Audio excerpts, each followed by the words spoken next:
I'm Travis Bader, and this is the Silvercore Podcast.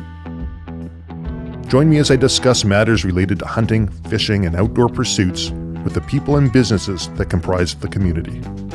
If you're new to Silvercore, be sure to check out our website, www.silvercore.ca, where you can learn more about courses, services, and products that we offer, as well as how you can join the Silvercore Club, which includes $10 million in North America-wide liability insurance to ensure you are properly covered during your outdoor adventures. Get this thing up.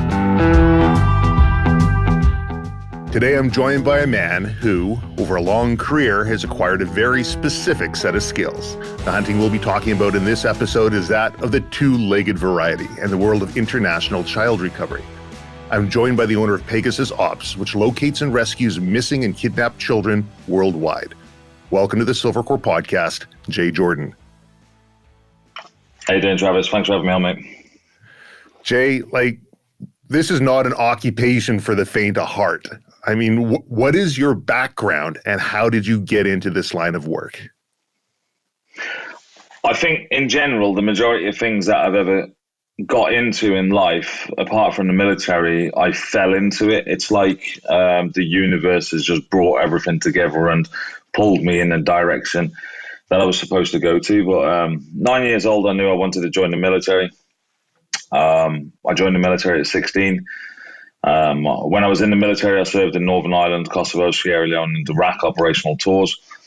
But there was always this thing inside me that the army was never enough. So when I got out of the army, being the boisterous lad that I was, I ended up taking all my savings from the army and blowing them. And when I went over to Milan, and I've stayed in Milan for a good few months and was living over there. Not the place for an ex-young soldier to hang around, considering they spend millions teaching us how to party and drink. Mm-hmm. And it's 10 euros a drink over there. It was crazy. No kidding. So my savings didn't last very long anyway, but I ended up coming back to the UK, and when I was back in the UK, I ended up living on the streets for a bit. It didn't faze me in any way whatsoever. I started writing my book. I had ambitions. I always knew that I wanted to go somewhere and do something bigger than what I was doing anyway. And when I was on the streets, this is like a very long story condensed into a very short period of time. Right. I used to check my emails at the local library. That's pretty much the only place that I would hang out, really. Right. I received an email from one of the lads in the army. They get in touch, tell me that there's contracts going out in Iraq. So I sent off an email. I didn't even know how to write a CV. That's how bad it was at the time. I hadn't got a clue what a CV was. I was 22 at the time when I got out. And you're living on the streets for how long? Yeah, 6 months I was on the streets. Man. Okay. Well, it weren't too bad. I mean, I used to beg for a couple of quid. I'd go down to the local boozer, which wasn't far from where I was sleeping anyway. And then I'd talk to all the old veterans down there, and then they'd spin their dits, I'd spin my dits. And it always made up for a good night. Kept me warm. Yeah, that's not too bad. Not too bad. Yeah. Make the best of what you got. Oh, you got to, yeah. But when it came to the fact of sending this email off, I literally condensed my entire army career into a 4-line paragraph asking if you got any jobs going, basically. I didn't think anything of it, didn't think anything would come of it. Less than a 24-hour period, I had an email in my inbox saying that certain person was going to call me. And again, it still didn't register. I didn't know what the job was. I didn't know what I was applying for. I just knew that I'd emailed somebody asking for a job in Iraq. That's all I knew. And then I ended up going with my best mate from school. I was helping him navigate through Birmingham City whilst he was doing deliveries, and the signal was really, really bad. So as we're driving down the motorway, and we're just about to come off into some country roads where the signal's really bad, I see that I've got a missed call. Being the young lad that I was, and being a little gobby child, in the mentality of a child, I was like, who the fuck's that? Yeah. It turned out that it was a previous regimental sergeant major of the SAS. And then that military training kicks in and my heart drops thinking I've just gobbed off at an RSL. I'm not in anymore, but that's what's inside my head. Oh, for sure. You don't lose that. Oh, no, you definitely don't. That's the type of bloke, no matter what age you are, you will always stand to attention to him, like, you know. But he gets on the phone to me, calls me back, calm as anything, turns around and says, right, I'll have a ticket for you within a week. This is what's going to happen. These people are going to get in touch with you. And when you get in country, I'm going to help you write a CV. So I was like, all right, looks like I've got a job. Wow. That took me on a wild adventure. It really did. I spent 8 years over in Iraq as a private contractor. And it was 5 years in Iraq as a private contractor. It was crazy. The minute I landed at the airport in Iraq, I still didn't know what the job was, didn't know what I was doing or anything like that. Right. All I knew was that I was going from one country to another country, and I know how to shoot. That's literally all's on my mind. I get picked up at the airport. Seriously, I don't got a clue what it was. I get picked up at the airport, and the operations manager for the company picks us up. They look at me because I was 22 years old, a skinny little kid in their eyes, because the average age of the guys that were out there at the time was anywhere between 35 to 45. We even had like 65, 75-year-old Vietnam vets out there. Like, really? And these guys are like, yeah, seriously. A mixture of Americans. We had a lot of South African, like the old school South African mercenaries that used to go into countries in Africa and do coups d'etats and all this sort of stuff. Right. I didn't know anything about this at the time, but all I saw was big burly blokes around me, and there's me looking like a stick.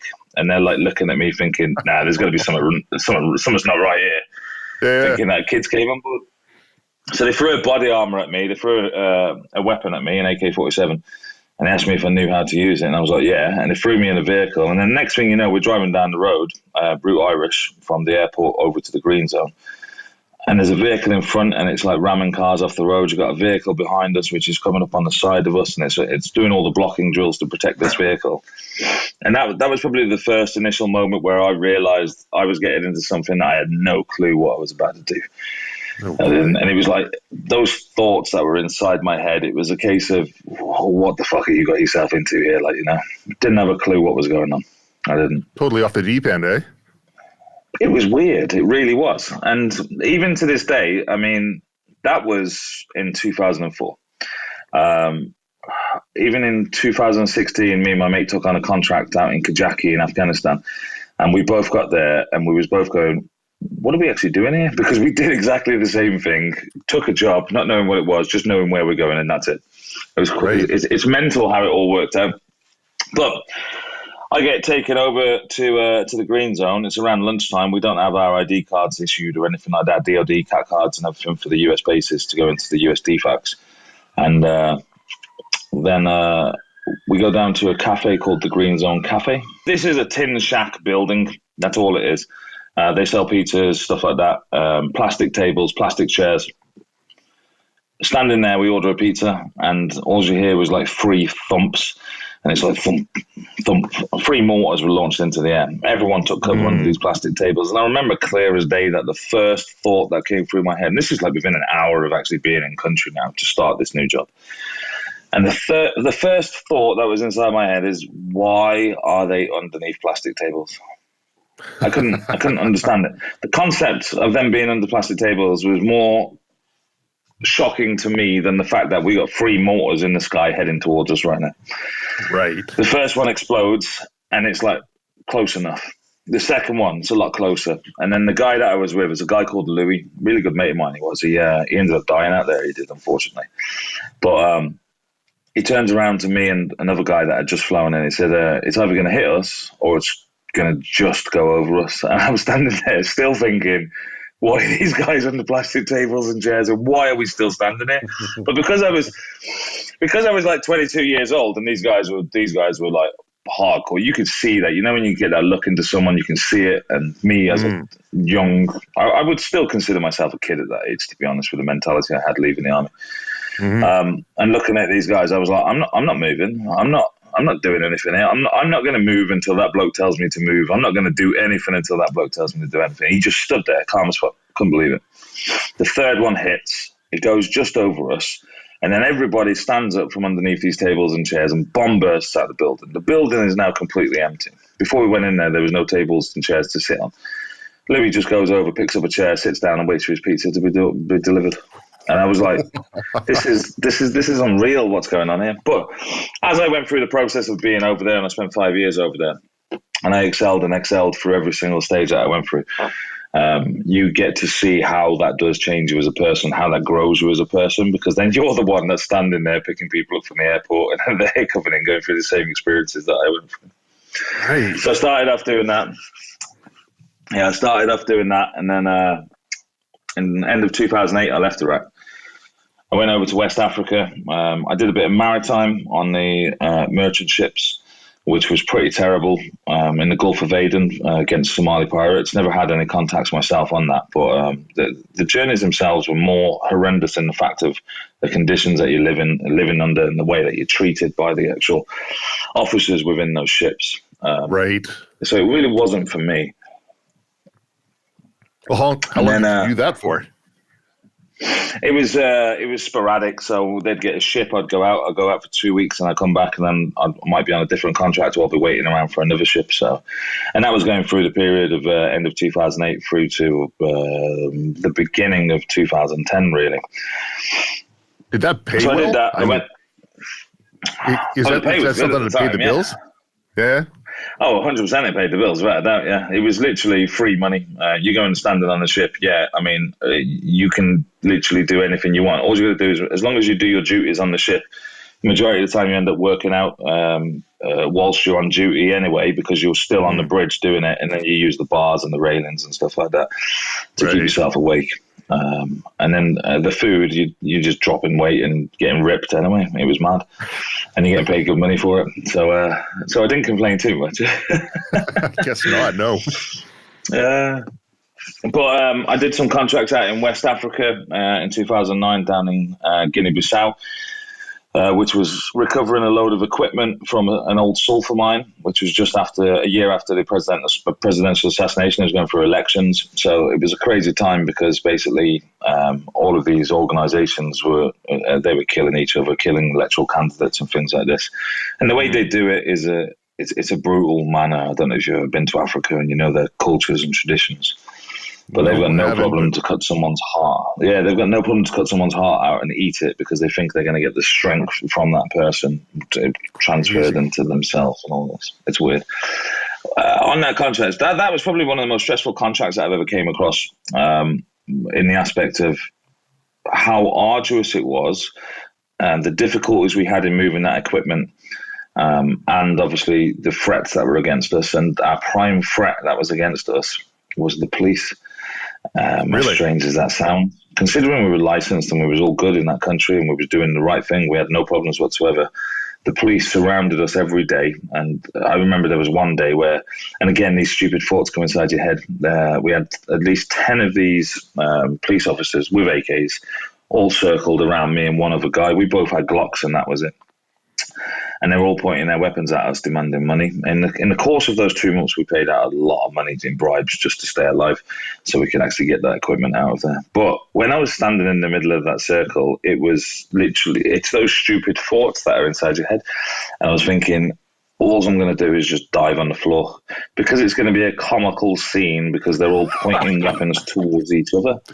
And that's all I kept thinking to myself continuously through that entire ordeal. It was like, what are you doing here? Well, I guess in hindsight, when you look at that, they wouldn't want to slaughter the golden goose there. If you guys are shelling out that kind of coin in bribes, it's just a show. But when you're in the thick of it, I mean, you're looking down the business end of a firearm. You do what you got to do. Yeah. Well, without a doubt.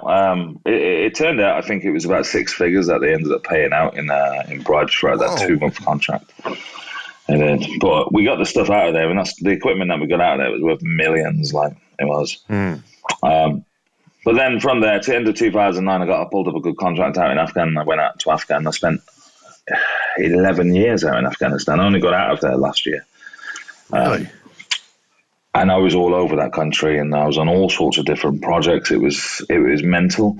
Great money at the start. I mean, it's phased out in the last few years, really.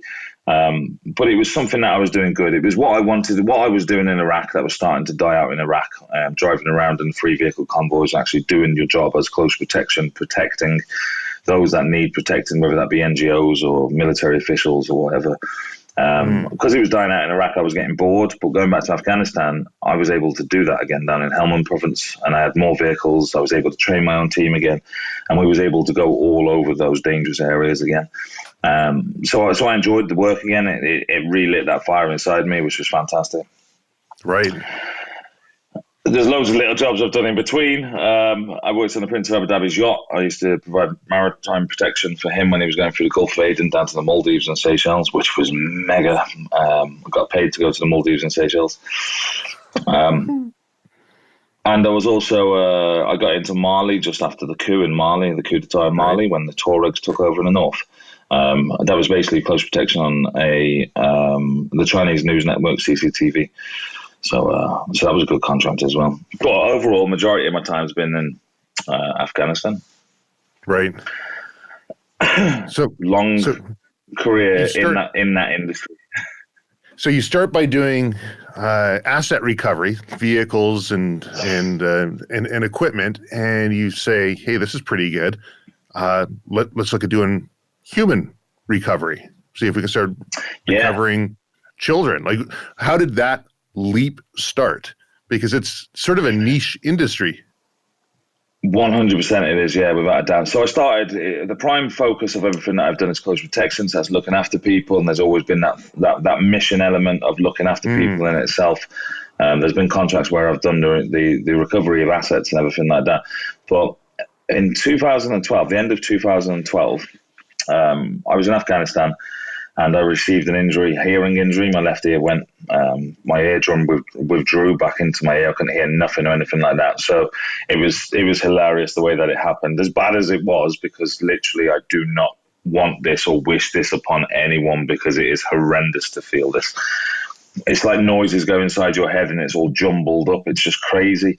I could sit there by myself. I've got no problems, but the slightest noise comes into that room and that's it. My head's a mess. It's just so confusing what's going on. But really, the company, seriously, if you lose your hearing in any way whatsoever, my TV was full blast. I could watch it and I'd be fine. Kids come into the room and talk at the same time as that. It's bad. Go to a bar, the ambient noise in a bar would literally just destroy me. I'd be there with a headache within an hour and I'd have to leave. It's horrible. And you still suffer from that now, I take it? No, 6-month temporary hearing loss. It eventually came back out. Yeah, so I was quite lucky in the aspect of it. But the company had to send me home. And like I said before, this is where the universe comes into it. This is where the universe has always pulled me into the right directions to put me into the right place at the right time. The last contract where I got this injury that I was working on, I was working with a guy that was originally, he grew up in Lebanon. He's British, but he grew up in Lebanon with his dad and everything like that. All his best mates are in Lebanon and stuff like this. Spent most of his life out there. Doesn't live there anymore at that time. So I met him on that last contract. Then I got injured. And then whilst I'm waiting to go home, a guy that I knew, and to this day, I still do not remember how I met him, but I'd been talking to him for years, and he was always asking me for a point of contact wherever he was, someone that could go in and help him to do what he wanted to do, whether that be advice or whether that be a physical operation. Never asked any questions, gave him a name, gave him a contact detail, and then that was it. Didn't have any interest in what he was doing. All I knew that he was in child recovery. At the same time that I was waiting to go home, he gets in touch and asks me if I can go over to Lebanon to help him out on this job. Didn't have a clue what the job was again, but I was like, well, I seem to be in a position where I'm just going home and I've got nothing to do right now. So yeah, why not? So I go home. He meets up with me, and I was living in Cyprus at the time. He meets up with me in Cyprus. We have a chat about what it is. Turns out that a mother and child were being held against their will. Father had kidnapped the child from Australia, and basically he was connected to Hezbollah. The mother and child were in a Muslim-controlled town, which is a Hezbollah-controlled town, and there was armed personnel all around them all the time, and he couldn't figure out how to get out of there. So I flew over with him. And a long story short, because I'm not going to go into too many details about this, because I do have a book out which tells you all of the details. Yes. Yeah, we'll talk about that book too. We will, yeah. But I go over there. Within the first 7 days of me being over there, it led to us being blocked in by a vehicle, guys jumping out with weapons, AKs and 47s, us getting around that vehicle and being chased out of town at gunpoint. We had tails on us when we was down in Tripoli. It was just mad, and I was thinking to myself, what is this work? What is going on here? I haven't got a clue.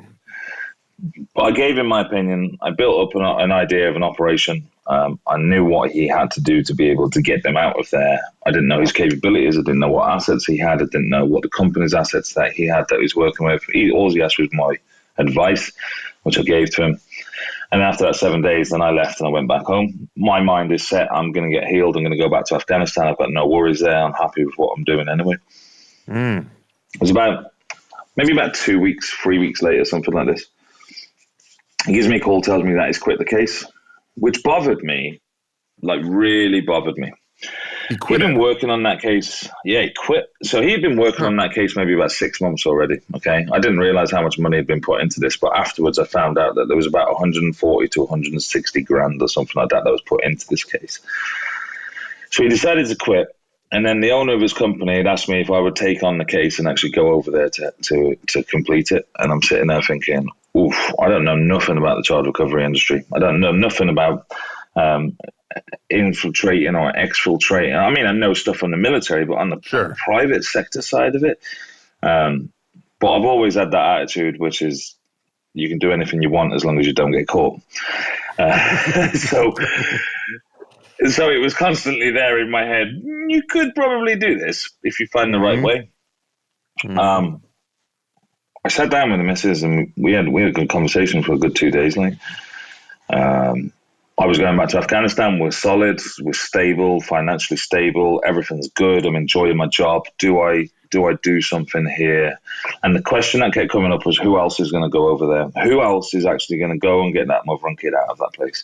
They're probably going to be stuck together. They've been abandoned now by what I thought of as, at the time, this is a professional company. Because I've been working for professional companies, I would expect that this company that's dealing with children in these sort of situations to be a professional company. Right. And it really dug deep, and every single time that question came up, who else is going to do it? Who else is going to do it? And I would say that the majority of decisions in my life has always been developed through fuck it moments. It's that moment when you're sitting there and you're just like, you can't make a decision on anything. Or when you write that email and you write that email to someone and you're like, does that sound a little bit too abrupt? And it's like, fuck it, press that button. Fuck it, send it. And that's what it was. Yeah, that's what it is. So the decision was made like that, and it was like, no, I cannot let them sit there thinking that everyone's given up on them. So I did. I went over. I get over there. I again, learning on the job. You've got to remember, this isn't my forte. This isn't what I do. Right. Everything that I was there, I was learning on the job. All right, what do I need to do here? All right, I've got to figure this out, everything that I've learned in the past, when the contracting world, the private military world, the military itself, you always learning on the job no matter what. You always adapting to situations. I mean, we all know the motto: improvise, adapt, and overcome. Right. So that's literally what I was doing through that entire operation. So it was a case of like, all right, I need to do this, and I need to do this, and I need to do this. How do I do this? How do I do this? How do I do this? I need these people. How do I get these people and all this? And it just started working out like that, one step at a time. It took me a good few months to do. But power of elimination. I eliminated ideas. I eventually realized when I was in Lebanon, the last major attempt I had was a meeting. It was a random meeting, not expected in any way whatsoever. I was trying to befriend the captain of a boat, asking him how I could get a package out of the country without anybody knowing about it. And little to my knowledge did I know that he took me into an office, which I thought was a boating office, where I'd have to bluff my way out of there. Turned out to be Lebanese mafia. They strip searched me. They took all my electronic devices, and then I ended up standing in front of the Lebanese mafia in my underwear, saying, "I need you to get a package out of this country. How much is it going to cost?" It was just weird how it went down. This guy is literally looking at me, thinking, "What is going on here? And who are you to be asking me these sort of questions?" It was just so weird. It was surreal, I tell you. But the meeting this was a went Hezbollah. This was a Hezbollah controlled area of Lebanon, was it? No. Yeah, no. So at this point, because you've got certain areas which are Hezbollah controlled, protected by the mullahs and Hezbollah themselves. Right. And you've got the Christian areas. So Lebanon's very divided. So this was closer towards the Christian areas, but this was a Muslim harbour area. Gotcha. Fishermen's areas. So it's probably mixed anyway. But this guy is sitting there, and the meeting went fine. The meeting was fantastic, apart from the fact that I'm standing there in my underwear feeling like a complete twat. But he offered me a price. I said, I'll mull over it and I'll think about it. The price was extortionate. There's no way that we could afford it. And that's another thing. When I came onto the case, that's when I realized how little money they had left out of that 140, 160 grand that was actually originally put into it. So I was quite shocked about that as well. So I'm on a minimal budget as well to try to fix this. I was looking for a small boat to be able to sneak out and then meet another boat. Those plans were falling through. Every plan that I was coming up with was falling through on the Lebanese side. So I was sitting there and I was thinking to myself, I need to regroup here. This is not going to work on this side. I have to figure something out on a different angle. And I went down to the beach. And I was with the grandfather of the kid at the time. And the grandfather is one of these blokes who likes to talk, and he's done everything. Not to say anything bad about him. He was very annoying because he just kept talking to me. And he was telling me how to do my job. And I was just like, that wouldn't work. That's like literally suicidal. You're asking me to get like the kids' little blow up boats that you get at the beach, and then you float the kids around. Get one of them, that'll be fine. We can hook up some batteries, and I was just like, you're gonna die. You go down this road, you're going to die. But the more that he spoke to me, and as annoying as it was on all of the ideas, because it was constant pressure on me 24 hours a day, and I'm still trying to figure stuff out, and it was the most stressful thing that I've ever done. The more he spoke to me, the more I was like, hold on, I've got a better way to do that. And that's when I decided I need to get back to Cyprus. Cyprus, I know everything there is to know about Cyprus. I know where to find the right people to do the right job all the time. I've lived there for a long time at this point. So I was like, yeah, this is what I'm going to do. I bugged over to Cyprus, and that's when I started hanging around the marina.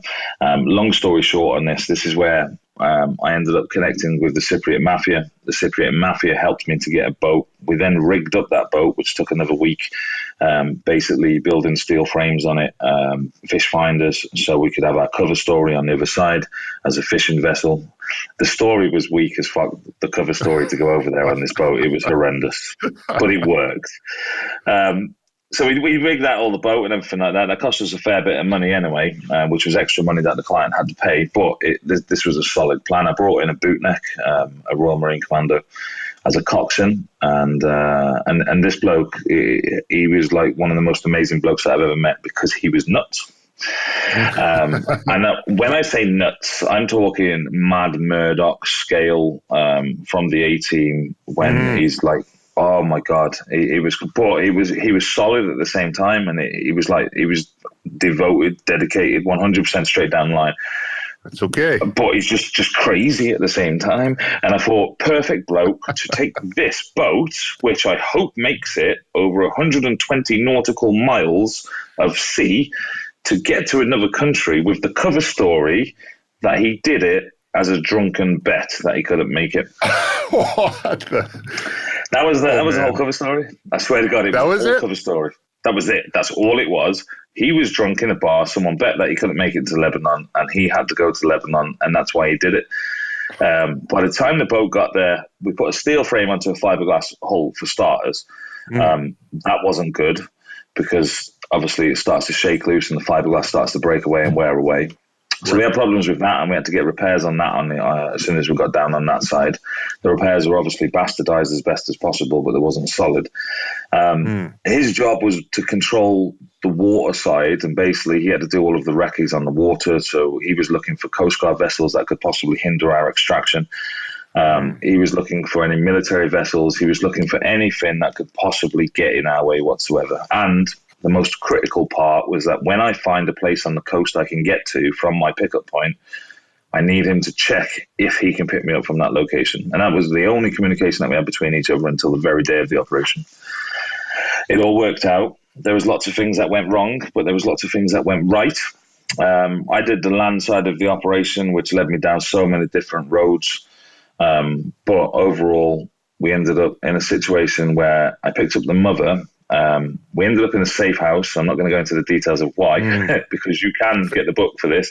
Yes. Because I'm giving a lot away right now. We ended up in a safe house. Which was technically the longest night of my life. And then from there, we moved onto the boat. And then we got on that boat. Now, one of the hardest parts that I thought I would come across was we get that boat and then we go across. We've just proven it comes across the water, but it's broken. What are we going to do to get back, considering there's more people on the boat? And again, it was the Cypriot mafia that came to the rescue, which is strange because people are shocked when I tell you that these organized crime elements, these underground networks work alongside me. They work better for me than what the actual authorities do, because they actually care about the kids. Now, there's a lot of organizations that don't, and we know who those organizations are, and they're the ones that we go after.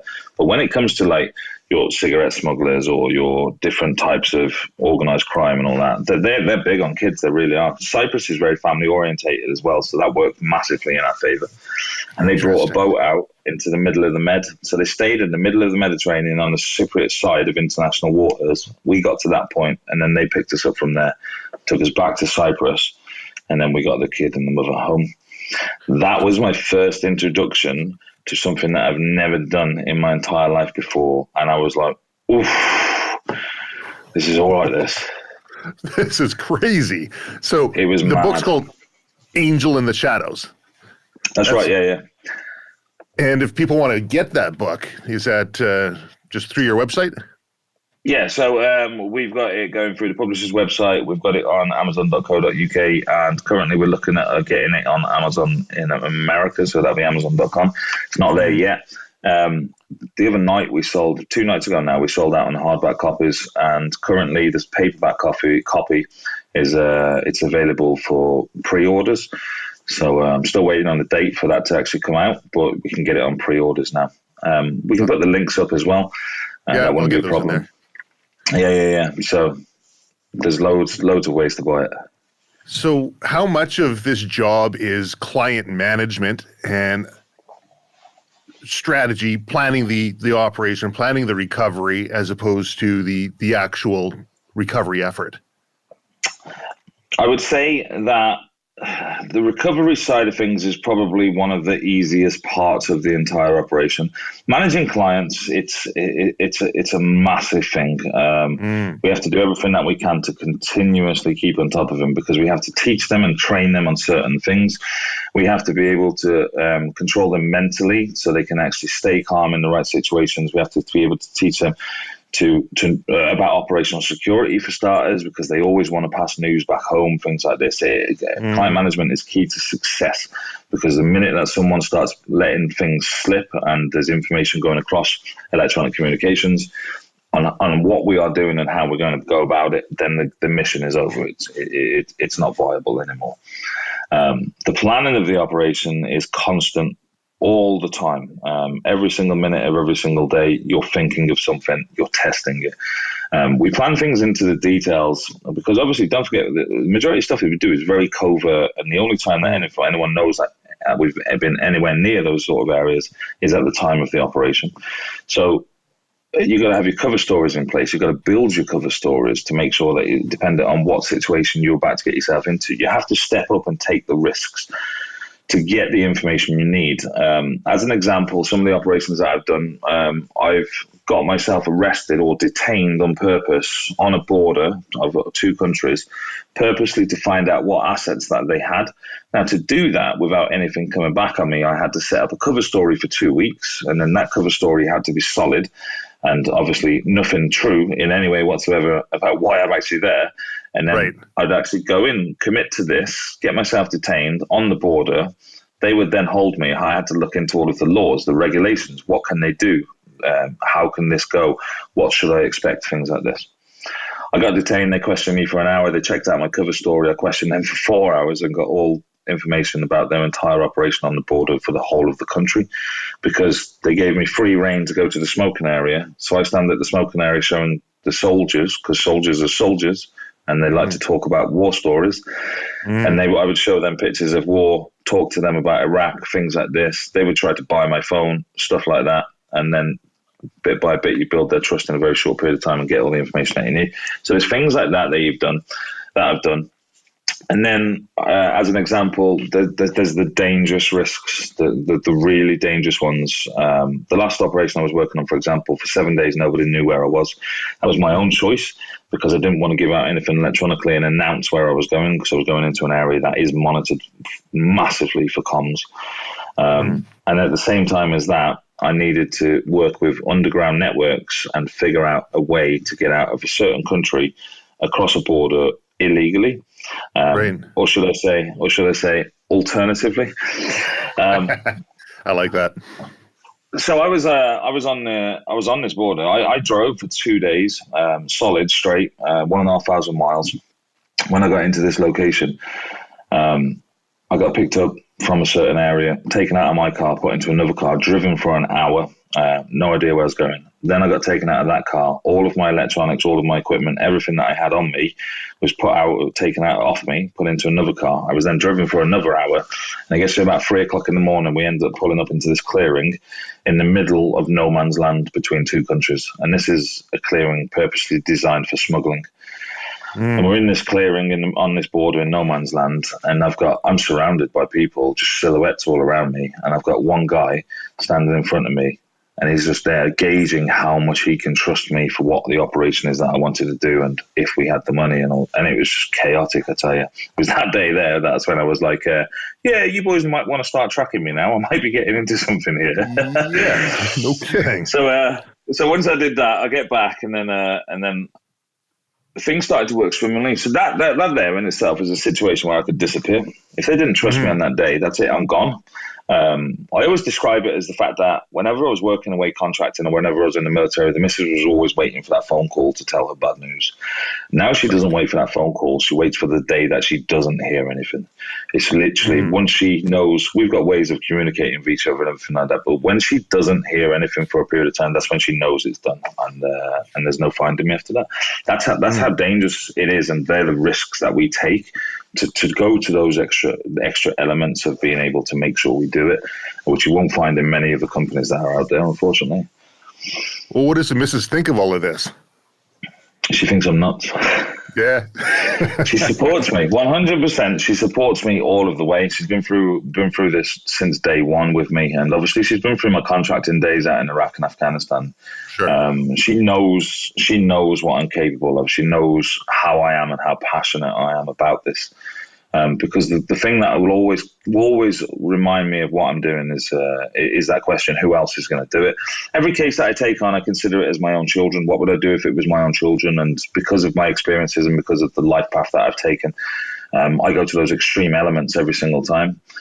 If you take a family that's just gone through a normal life, they have no idea what they're capable of to be able to get these children back. And the phone call to the police will always lead into disappointment if they've gone and they've got no lead. Once they lose that last lead, then that's it, it's done. And the majority of the time that leads to a chain of phone calls from the police from one district to another district to another district.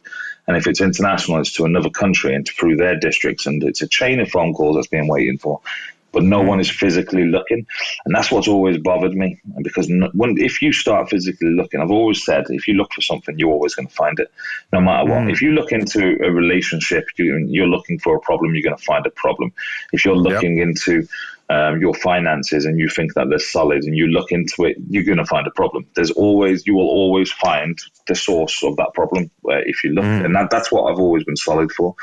So, I mean, my boy, he understands what I do. I mean, he's a teenage boy. So you can imagine what he thinks. My daughter, she hasn't got a clue what I do. She literally thinks I work in an airport because when she sees me go, I go to an airport, and when she picks me up from an airport. Right. But the missus is the one that keeps me straight. She definitely keeps my head straight as well.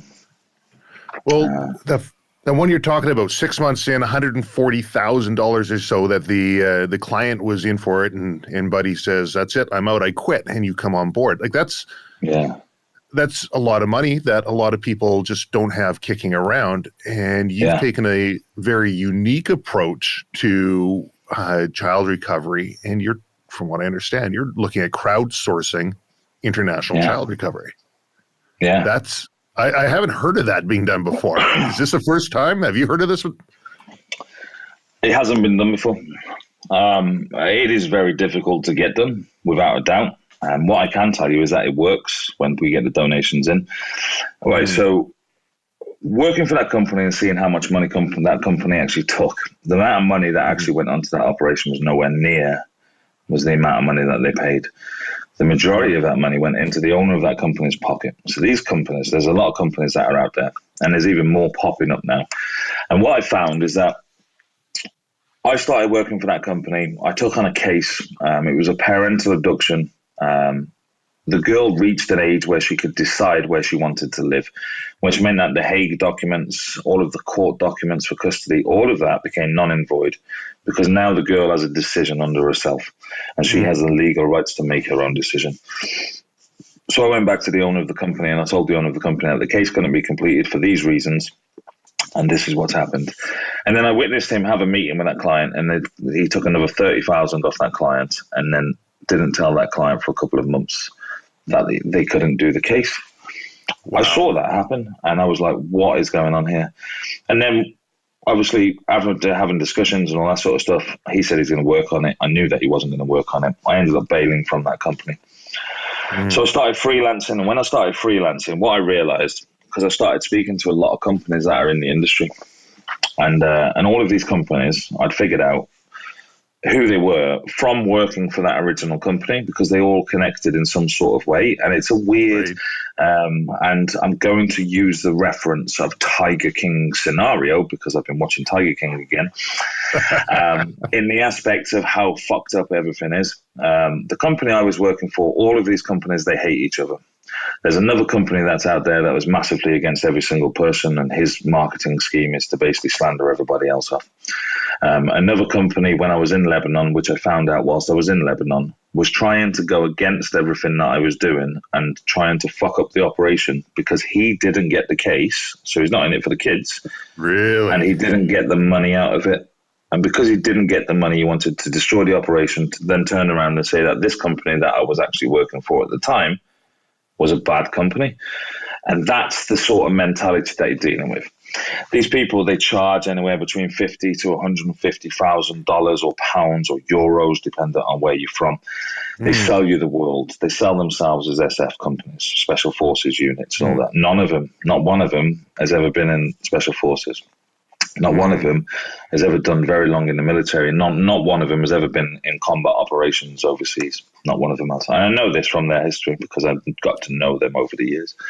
Right. They sell you the world. We can do this. We can do that. You're a vulnerable parent. You've just lost your children. You're willing to do anything it takes to get your children back. Right.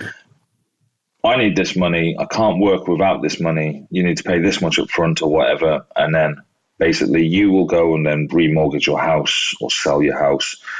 You'll sell all the assets that you've got. You'll take out massive loans, whether that be from family, whether that be from banks. You will do everything you can to raise that cash, thinking that you're going to get your kid back. Hand that cash over. You won't even get a photograph. You won't even get a report. You won't get any. You literally get phone calls or emails saying, I can't tell you anything about it right now because we're working on the operation, blah, blah, blah. And then at the end of it, they'll be like, well, we've utilized all of the money now. Either pay us more money or the operation's over. Now, you see the pattern of what happened there to what happened in Lebanon when the guy quit. Yeah. Yeah. So all of that combined together made me realize how screwed up this industry is. It's not professional. They don't have professional units. They don't have professional soldiers. And they're ripping people off left, right, and center. And it bothered me so fucking much. It's about 2015 I came up with a concept, and the concept being, I can't stand this anymore, seeing this happening. They're taking cases on. I'm not getting cases. And the reason I wanted to take these cases on was to make sure that they get a professional service, cheap as fuck, because I know for a fact if you tell me that it's going to cost 50 grand, I've done cases before where I've lived on the streets for 2 weeks. I've done cases where I've lived in a car and upset a few of the locals by washing myself in one of their mountain fountains whilst they're drinking chai. So you can imagine what I was doing there. Sure, yeah. And it's cost me a couple of grand. I say that the average case that we charge for now, or not charge for, the average cost of the case that we take on now is about 30,000, because now we up our assets. Now we push out professional units, we push out backup systems and all this sort of stuff. To a certain extent, we're not at the stage where we can go as far as I want to, but we are at a stage where we can monitor each other at least. But I digress. They started that. I decided that I wanted to set it up and do everything I can to raise money for these families and provide the cheapest possible service. If I can raise 10 grand and they pay 5 grand, then obviously we're in a better situation than anybody else. Plus, I'm going to be able to do what I have to do with a very cheap service as well. But they get the most professional service out there. And the concept was there for a long time. In 2017, April the 27th, 2017, a young girl was kidnapped from Cyprus.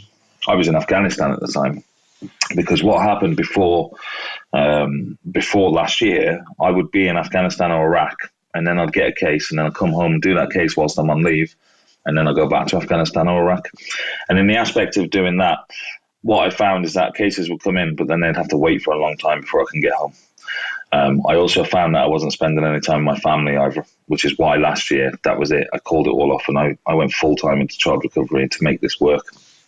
Right. So April the 27th, a child goes missing from Cyprus. I'm in Afghanistan. I read it on the newspaper. This is a case that I've read about before, because this was the second attempt of kidnapping this girl. One of these companies kidnapped the girl. The prime company that's out there that's ripping families off, saying that they recover children, kidnapped this child. The Cyprus authorities were looking. Yeah, it's fucking mad, mate, I tell you. The Cyprus authorities, they were looking over on the northern side of Cyprus. I read that article within minutes of reading that article, or instantly as reading that article. As I'm reading it, I knew who did it and where they'd gone, because I know their tactics, I know how they operate.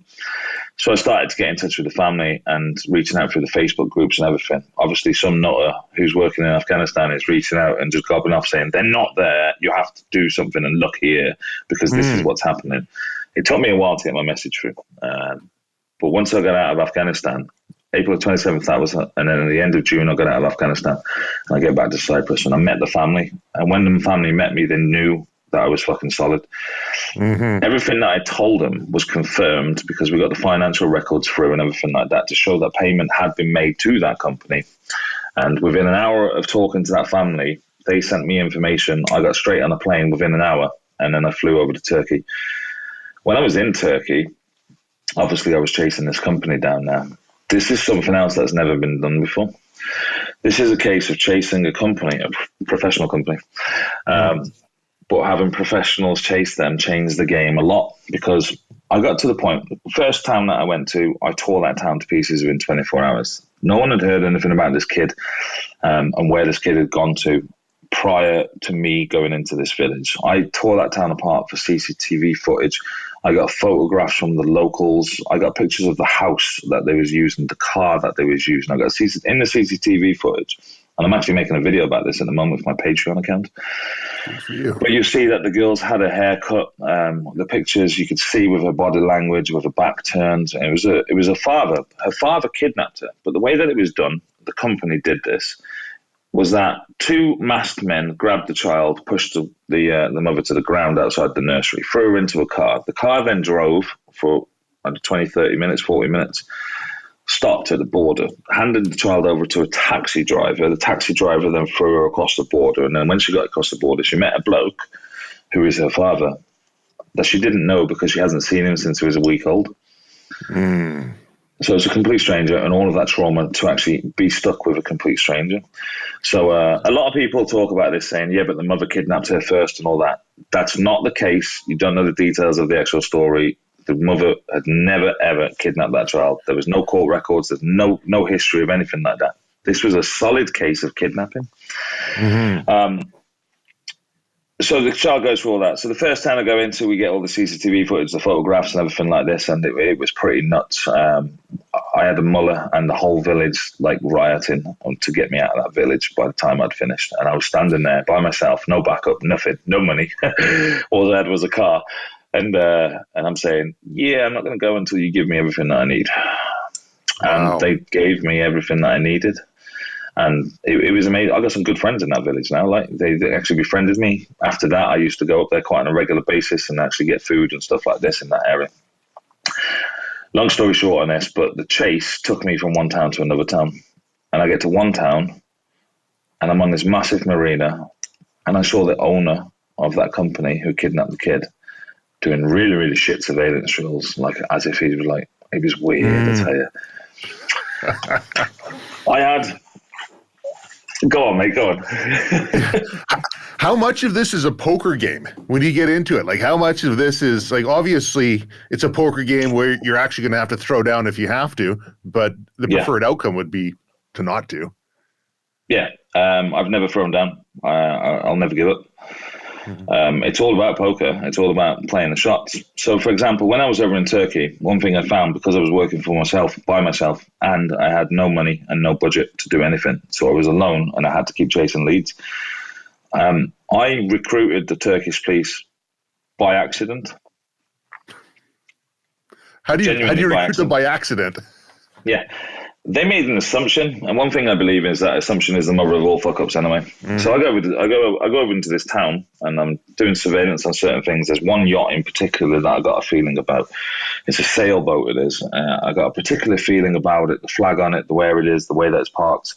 I've had information about this town. It's got to be that boat. As I'm checking that boat out, I get called. The police get called on me for looking suspicious. I had a red notice and a yellow notice from Interpol. So the red notice is a wanted notice, an international warrant of arrest, because this person is wanted for these charges. And the yellow notice is for the child, to say that the child is missing and the child has gone missing under these circumstances. But I had them on me on my phone. So when the police took me in to ask me, I was doing everything through Google Translate, which is fantastic. And I kept saying Interpol, Interpol, Interpol, Interpol, and showing them these Interpol warrants. I need to find this guy. This guy is in this town, 100%. This has happened. And this is about the father and the child. This is what's going on. I was in there about an hour.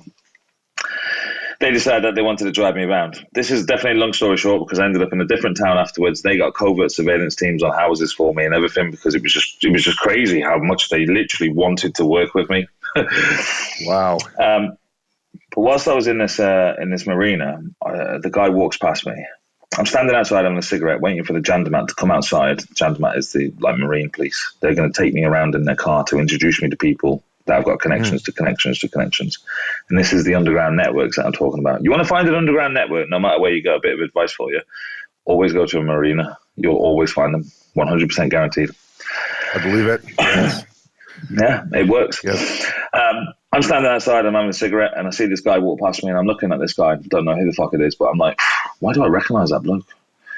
And he looks at me, and there's that little glimpse of eye contact, and I'm there thinking, nah, alarm bells are going off. Something's not right here. I know that bloke. Why do I know that bloke? Didn't have a clue who it was at the time. Never spoken to him before. Never even looked into him or anything like this. Okay. Walks past me. And then it was like one of those moments. There's a shop on the left side, and it was one of those. It's something that I would never do, but it's one of those obvious moments where it's like, oh, look at this. This is very interesting. And then he walks over to this shop. So what he realizes, seriously, when he realizes that at the shop he can't really get, because he's like now straight down the line with me from where I'm standing, so he doesn't really have a good angle to see me or to see what I'm up to see what's going on or anything like that. So across the way, there's tables right on the waterfront. There's tables and chairs for the restaurants and stuff like this. and there's a menu on a board. Like when you enter the outside areas of a restaurant, they got the menu, the board menu, and all that, so you can look up before you go inside. And it was exactly the same thing again. Oh, what is that? It's the over-exaggeration that brought alarms to me. And he walks over to it, and you can see he's standing there, and he's like looking over like this and looking over like that. And I thought, fucking hell, I know for a fact that something is wrong here, and that is the worst drills that I've ever seen in my entire life. No kidding. That's what I know it was. And that was exaggerated watch luck, right? It is, yeah. So that was the confirmation I needed straight away to know that this guy was actually in that area. But anyway, that case in itself ended up with a situation where they managed to get on their boat. They managed to get out, even though I was going after the Coast Guard and I was getting the marina managers involved and all this sort of stuff. They managed to get away, and they managed to get back to Norway. And when they got back to Norway, because of everything that we put in place, first of all, me chasing them stopped them from being able to settle and actually bide their time. They had to rush into everything. So they didn't have a solid plan in itself. Secondly, we got their bank accounts frozen. We got all the legal side in Norway and in Cyprus on our side. So and we had international arrest warrants out for him. He couldn't leave any country legally with that child, no matter what. So he would have been stuck in Turkey if he didn't sneak out of Turkey on a boat. And we put so much pressure onto him that he had to hand that child back as soon as he got into Norway, the minute that he touched ground. So it was a long period of time. It was a long period of time waiting for them to actually get from Turkey over to Norway. But the minute that they got into Norway, it was game over straight away. And that was all because of the pressure that we put on. And that was my first case taking my company live. And that's my introduction to all of these other companies. When I was trying to unify and actually get them to work together, then they saw that I was going out by myself and chasing them. That's when they started to realize that they're going to have problems.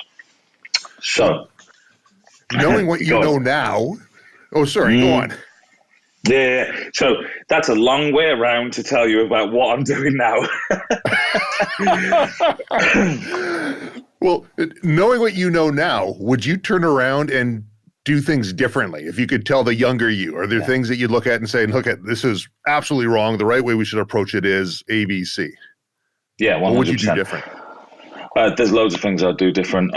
For example, on that Turkey case in itself, first of all, I would have had more operators with me and I would have pushed for money on that case. I was trying to prove that I could do it for free. I was foolish to do that. There were leads that I had to follow, which took me away from leads that were following, which was solid, taking me to leads that were being pushed our way purposely to get me away from the distractions. If I had more manpower, I could have pushed that out there. But the whole process of everything that I've gone through in the learning curve from the very first case all the way through to now, don't forget that first case is nearly a decade ago now. There's been so much learning curve. We've developed formulas, we've developed systems, we've developed support networks, we've developed aftercare networks. The situation that we're in is solid right now, and all of our operations are solid in the way that we're actually operating because our network is vast and it's worldwide. We're gathering the support from the public. We're raising funds from the public now, which we'll talk about now. This helps us massively because one of the biggest hindrances that we've got is finances, lack of finances.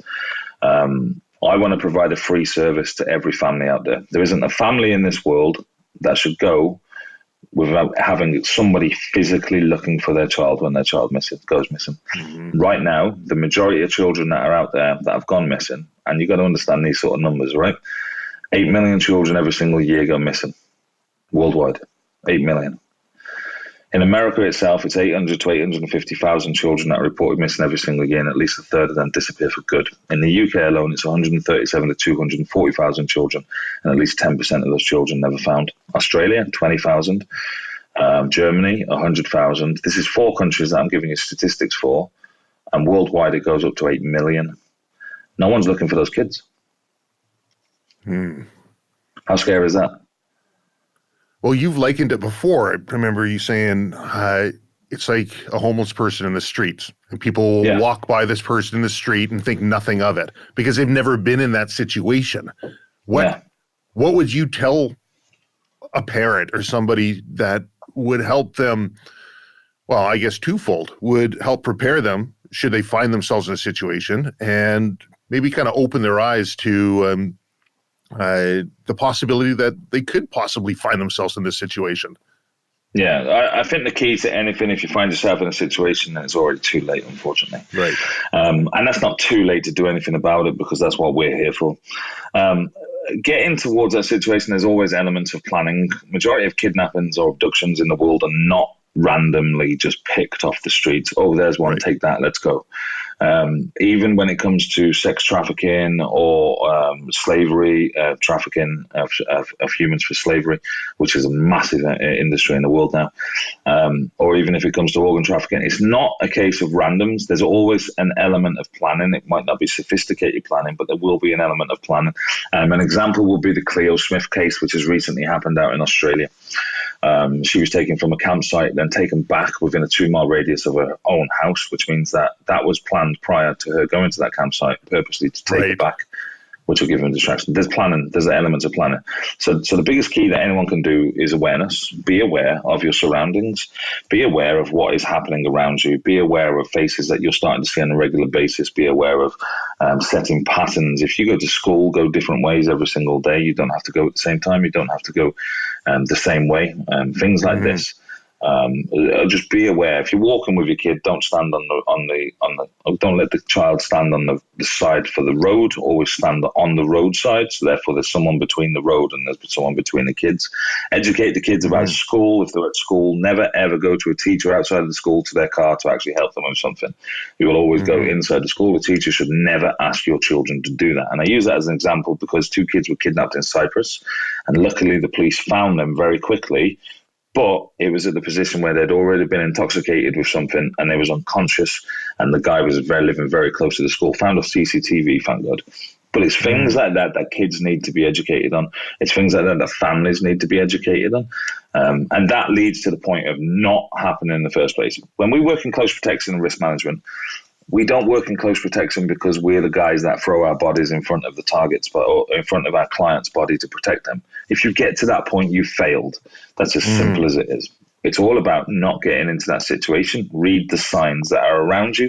If you read those signs around you and you can figure out something is about to go down, or you have a feeling that something is going to go down because of things that you've seen and heard and the street's gone quiet, for example, just as an indicator, turn around, go back. That's as simple as it is.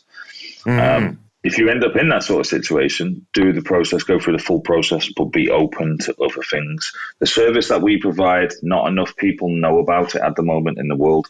There's a lot of people that are clicking onto it, and it's fantastic. And I reckon that within the next year, there's going to be a hell of a lot more people that know about it.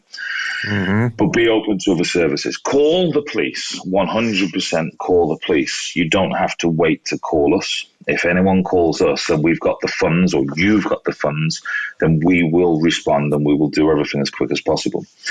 One of the fastest cases that we've ever completed took us 2 hours. There was a girl that was groomed online, and she was groomed to run away to be with her groomer for sexual gratification from the groomer. Her father called us away. Her mother called the police at the same time. We responded by getting guys on the ground straight away. They started to move into a location. We entered the location of the area of where they were because we had to come from a while away. We built up an entire online profile. We got an address of where she was going to. We built up an online profile of the target. We got all of his criminal record history. We got all of his social media accounts. From his social media accounts, we saw what type of girls he was targeting, how he was targeting them, where he was targeting them. We built all of that up, and we got people at the door within a 2-hour period before the police had knocked the door to ask questions to the mother. Wow. The reason we could do that is because we had a pot of money there. So I'm trying to provide a free service, and the way that I provide a free service, or the concept of me, how I want to try to provide a free service, is it's probably the most simplistic concept that there could possibly be. £30,000 for an average international case. I don't know what that translates to in Canadian dollars, so you have to go to xe.com to check it out. But £30,000, 15,000 people donating £2, 7,500 people donating £4 gives us one international case. Population of the planet 7.8 billion. Price of a cup of coffee averages about £4.50. Do the maths. That's all it's going to take. One cup of coffee, not even that, half a cup of coffee every single month. All of you donate to that. We can get international cases. million people donate £2. I can put permanent teams in Canada, Australia, America, South Africa, and mainland Europe.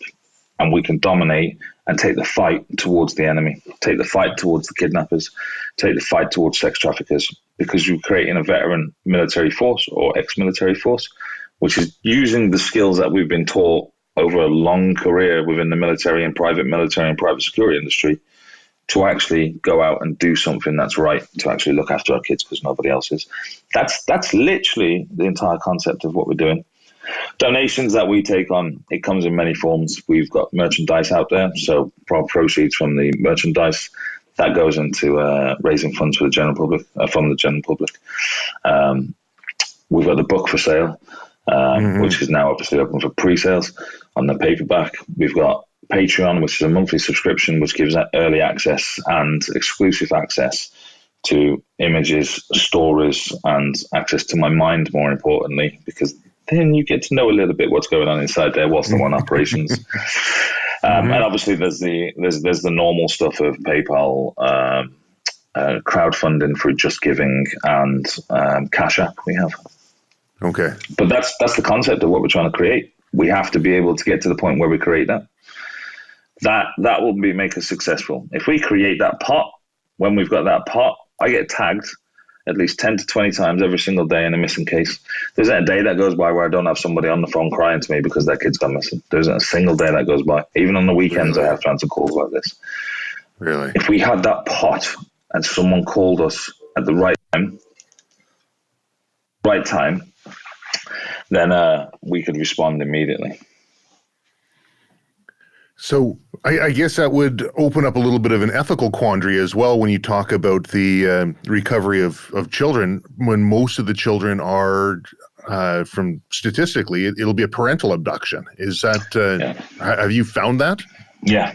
Statistically, a lot of our cases that we've taken in right now are parental abductions. The way that parental abductions work, it's very complicated, it's very difficult. Again, like I say, it's not the only thing that we take on. We do take on a lot of other things, and we're leading up to a lot more bigger things with our affiliations. But parental abductions can become very complicated. The first thing that we have to analyze straight away is what's going on, why did it happen, and why are you calling us to do something? Because you as a parent are either the victim or you're the cause. And that sounds really bad to say, but it's true. I've had parents get in touch with me, and clear as day on the first initial phone call, within seconds of them talking to me, I know for a fact that they are a cause. They are trying to manipulate me with their narcissistic ways. They're trying to do anything that they can to, or emotionally blackmail me in every single way possible. And you can pick up on that with intuition. You can pick up on that in experience and talking to people and things like this. Then you get the real side of it, and you get the ones that you literally have to do the investigations on. So we take on a case and we look at it and we're like, all right, this sounds solid. Let's check it out. We will check out the case, check out all court documents. In court documents, a lot of details come out of what's happened, why it's happened. Criminal records background checks to check that there's no cause for alarm when it comes to the fact if there's any charges towards the partner who's ran away with the child, whether it be from domestic abuse or anything like that. We then analyze both sides of the family, extended family, all social media for friends and family to see if we can find anything there. We scour the internet to find out anything that we can possibly find. And that's before we even take on a case. It is. That's fantastic, because I know, I would think anybody who's putting money into the pot would want to have a bit of an idea of how you deal with that quandary. But that's the most pragmatic way you can. It has to be checked out. We do psychological analysis on the client as well, and we figure everything out with that. And it's all. This is why a lot of people get in touch with me and they say, "Oh, can I have a job?" You can see what sort of levels that you have to get to be able to do a job like this. It's not something that you can go in the military and then just walk out the military and say, "I'm going to do this," because you don't have those skills. You don't have that experience. You don't have those qualifications to be able to take you to those sort of levels, because there are so many elements that you have to play into. When it comes to the case itself, on a parental abduction, for example, there's always a lot of confusion. First of all, parental abductions are not safe abductions. It's one of the biggest misconceptions on this entire planet, where people believe that parental abductions are safe abductions. Even the police can categorize parental abductions being safe abductions. Is wrong. It's completely wrong. No matter what, at the lowest level of a parental abduction, the child is going to go through mental abuse or parental alienation. That's at the lowest level. I've seen cases that have been taken to the extremes where a parent has kidnapped their own child, or even a boyfriend has kidnapped the child of their partner. And this is one that happened in Romania very recently. It's a very recent case that only came out about 2 weeks ago. Physically killed the children and then killed themselves just to leave a psychological impact on the parent that's left behind. Right. That's how bad that parental abductions go. I haven't worked on a parental abduction case where there hasn't been some sort of psychological elements involved in it, mental illness involved into it. I've had parents that have been threatening to kill their kids if anybody goes near the house. Actual physical violence on the kids. Recently, I've had a grandmother that's been poisoning her own child, which is the mother of the actual kid, and her grandchild, just for the psychological elements of control over them. It's a massive misconception to say that they're safe. When it comes to a parental abduction and the recovery of a child that's been a victim of a parental abduction, a lot of people think that we're kidnapping the child back. It's always described like that because there's always another misconception of how it works. The cases that we take on, the parent that we're taking it on with, the client, has the legal rights to take that child back. And the reason he has the legal rights or she has the legal rights is because they've gone through the courts and they've taken on full custody. They've got the Interpol warrants out, which is the warrant for arrest, and they've got the missing yellow notice, which has been issued, which gives us international help from Interpol. We can literally assist Interpol or get Interpol to assist us with local authorities to be able to help us with that. Sometimes we use them, sometimes we don't. It depends on what sort of country we're in, what the situation is. Outside of that, they've then got the International Hague Convention, which orders an actual a document, a court order to say that the child has to be returned back to the place of habitual residence. Now, with all of that combined, you then have to get execution orders within inside that country to execute the order to return that child back to that country. And because of the Hague Convention, and as long as that country is part of the Hague, then they should, or they have to, in theory, issue that execution. So when you go through with that execution, this is where we come into it. We actually escort and we provide close protection. This is why it's important for us to have a close protection and a medical background as well. We go in, provide close protection. We also then, they have a sense of authoritative power towards the authorities that are around them, because they see that we're there. And as strange as it sounds, being British also helps us massively when we're going into a country such as the third world country. They see it and they actually enforce our orders as their own orders. Interesting. Yeah, it's a psychological element. It is. There's a lot of nations out there that are subservient and things like that, and then all of a sudden that sort of psychological element plays into power as well. So the parent will always be the one that picks up their child. We will never touch that child. We will never ever do anything to that child. We will only protect them as a client, as a close protection client, and we'll provide them protection to make sure that they're safe, to get them out of that country and return them back to their home country. And that's the difference in a parental abduction. We haven't gone after sex traffickers yet. This is something we're building up to, and it's like I've said many times, the more cases that we take on, it's a matter of time before we walk through a door and we've got more kids there. And then that leads us into a completely different element, which is the element that we're trying to get to, which is why we're creating the affiliations with these large groups like our and Veterans for Child Rescue out in America as well, things like that. Jay, that's fantastic. You know, I'm looking at the time here. Is there anything else that we should be talking about before we kind of wrap things up here? I mean, I could go on all night. I got loads of stories. I'm loving the stories, and really, we could talk for a while. I'm trying to be conscious of your time, because I know you've got a family. I know how we've scheduled this one is in between things here a little bit. Yeah, I've got a lot of conferences coming up tonight as well. I think the prime things are out there. I think there's going to be a lot of questions raised, and those questions we can always come back to on a different podcast, or we can go in a live on, or anyone can join my TikTok lives or anything like that and join and ask any questions that you want to. But I think the prime points are covered on it all. it's complicated and it's in depth, and I've only touched the surface so far. Right.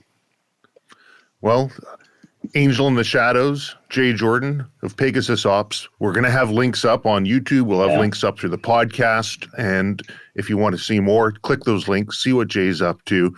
If you have it within you to be able to donate, it's a worthy cause. Consider it. Jay, thank you very much for being on the Silvercore podcast. I appreciate you having me on, mate. I really enjoyed it.